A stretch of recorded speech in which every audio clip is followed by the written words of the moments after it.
Greetings to everyone on my daily disaster news channel.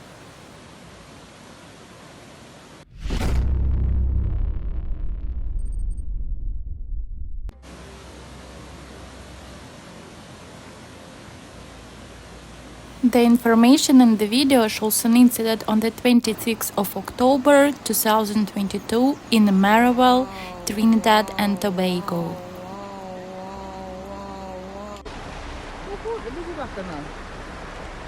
Afternoon showers left parts of Port of Spain and environs covered in blanket of mud.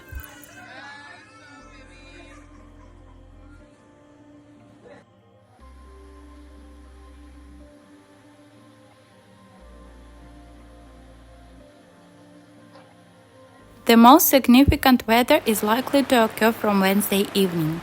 Until then, generally settled conditions will be interrupted by occasional heavy showers and isolated thunderstorms.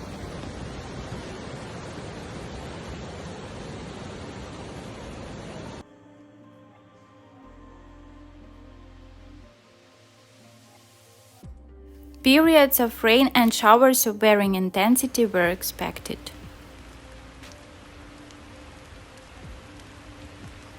Subscribe to the channel to keep abreast of the most important changes on the planet.